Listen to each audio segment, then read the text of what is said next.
ओम नमः शिवाय साथियों। हर हर महादेव।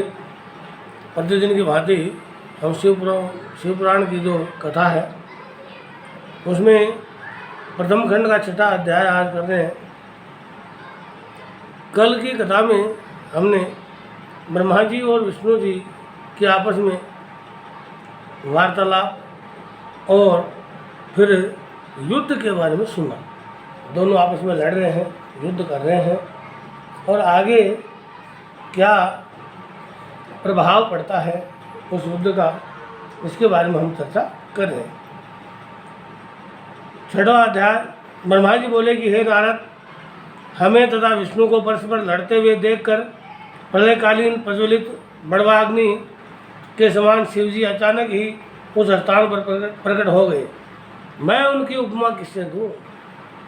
उनके उस परम तेजस्वी स्वरूप को देखकर हम दोनों ने परस्पर युद्ध करना बंद कर दिया। उस समय विष्णु अत्यंत भयभीत तथा आश्चर्यचकित होकर मुझसे ये कहने लगे, हे ब्राह्मण, यह निसीम तेज यहाँ कहाँ से आ पहुँचा? अब हम दोनों को उचित है कि हम इस तेज के आदि और अंत को देख आवें। हम दोनों में से जो भी इसके आदि और अंत को देख लेगा उसी को सबसे बड़ा और सबका स्वामी स्वीकार कर लिया जाएगा। हमें तो यह तेज आदि और अंत से रहित जान पड़ता है। अच्छा, तुम इस तेज के ऊपर की ओर जाओ और हम नीचे की ओर जाते हैं। हे नारद, विष्णु की ये बात मैंने स्वीकार कर ली। तब हम दोनों अहंकारी उस तेज के आदि और अंत को देखने के लिए एक दूसरे से भिन्न दिशाओं में चल दिए। हे पुत्र, जो कार्य अहंकार की अवस्था में किया जाता है वह कभी पूर्ण नहीं होता और उसका फल भी अच्छा नहीं मिलता। जब तक मनुष्य अहंकार को नहीं त्याग देता तब तक उसका कार्य सिद्ध नहीं हो सकता। हमारे और विष्णु के इस चरित्र को जो मनुष्य प्रातःकाल हाथ पांव धोकर ध्यान में लाता है उसे इस लोक में सुख, आरोग्य तथा परलोक में श्रेष्ठ गति की प्राप्ति होती है। हे नारद, हम और विष्णु एक दिव्य सहस्त्र वर्ष पर्यंत उस दिव्य ज्योति के आदि और अंत को ढूंढते रहे, परंतु हम दोनों में से किसी को भी उसका कुछ पता न चला। अस्तु हम निराश होकर अपने स्थान को लौट पड़े, परंतु तभी एक आश्चर्य की बात हुई कि जिस स्थान से हम चले थे वह हमें बहुत ढूंढने पर भी कहीं दिखाई नहीं दिया। अतः हमें 1 सहस्त्र दिव्य वर्षों का समय अपने पहले स्थान को ढूंढने में लग गया। उस समय हमें इस बात का भली प्रकार ज्ञान हो गया कि हमारे ऊपर भी कोई बड़ी शक्ति है जो सबसे उत्तम और पुरातन है। यह बात ध्यान में आते ही हम दोनों की उस प्रार्थना को सुनकर यह आकाशवाणी हुई, हे ब्रह्मा तथा हे विष्णु, तुम दोनों योग साधन करो। हे नारद, उस आकाशवाणी को सुनकर हम दोनों ने योगाभ्यास करते हुए उस अलक्षित स्वामी की स्तुति में इस प्रकार कहना आरंभ किया, हे स्वामी, हम दोनों ने आपकी माया के वशीभूत होकर अपने को सृष्टि का उत्पन्न करता समझ लिया था।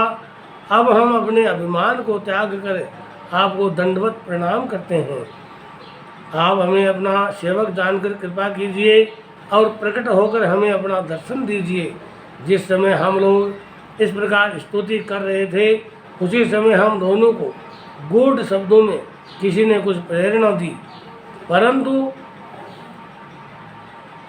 हम उस प्रेरणा के तात्पर्य को नहीं समझ पाए। अब हमने दंडवत करते हुए पुनः ये प्रार्थना की कि हे प्रभु, हमारे सन्मुख साकार रूप में प्रकट होकर दर्शन दें, क्योंकि आपकी गूढ़ प्रेरणा को समझने में हम दोनों ही असमर्थ हैं। हमारे इस प्रकार कहते ही भगवान सदाशिव ने साक्षात प्रकट होकर हमें अपना वह स्वरूप दिखाया जिसके दर्शन पाकर संपूर्ण संसार मोहित हो जाता है। तदुपरांत प्रणव अर्थात ओंकार प्रकट हुआ। भगवान सदाशिव की माया जानने में असमर्थ होने के कारण हम उसे भी समझने में असमर्थ रहे। कुछ देर पश्चात जब उस प्रणव के 4 भाग हुए और उसके भीतर से सगुण रूप भगवान त्रिशूल पानी प्रकट हुए। उस समय हमने ये समझा कि इस प्रणव के जो अकार, उकार तथा मकार जो अक्षर हैं, उसके नाद तथा बिंदु का ये अर्थ है कि पहला अक्षर अर्थात अकार लिंग की ज्योति है, दूसरा अक्षर उकार उस ज्योति का मध्य है जो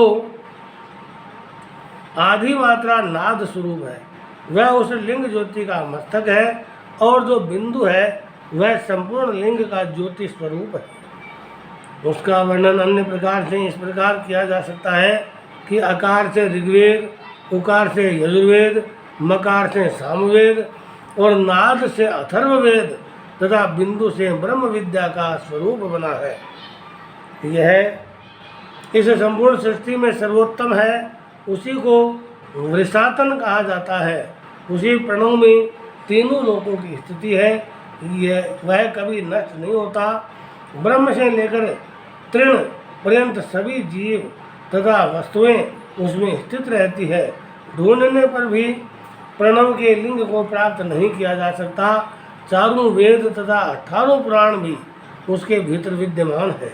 हे नारद, वेद भगवान सदाशिव को प्रणव रूप कहते हैं। वे शिवजी अपने दाहिने अंग अकार द्वारा सृष्टि की उत्पत्ति करते हैं एवं बाएं अंग उकार द्वारा उसका पालन करते हैं। प्रणव स्वरूप शिव के हृदय में जो मकार है, उससे प्रलय का प्रादुर्भाव होता है। वर्णमाला के संपूर्ण अक्षरों से भगवान सदाशिव का शरीर अलंकृत है। इन अक्षरों से अलंकृत श्री शिवजी का जो शरीर है, उसका स्मरण करने से अत्यंत प्रसन्नता की प्राप्ति होती है। मैंने और विष्णु ने सदाशिव का जब ये प्रणव रूप देखा तो अत्यंत प्रसन्न होकर हाथ जोड़कर उन्हें दंडवत किया तथा हम दोनों ही उनकी बहुत प्रकार से स्तुति करने लगे। ओम नमः शिवाय, ओम नमः शिवाय, ओम नमः शिवाय, ओम हर हर महादेव, हर हर महादेव। इस प्रकार से ये प्रथम खंड श्री शिव महापुराण की पवित्र कथा का 6वां अध्याय संपूर्ण हुआ। कल हम 7वें और 8वें दोनों अध्यायों में भगवान की लीलाओं का वर्णन करेंगे। मेरे YouTube चैनल को लाइक, शेयर और सब्सक्राइब अवश्य कीजिए साथियों। ओम नमः शिवाय।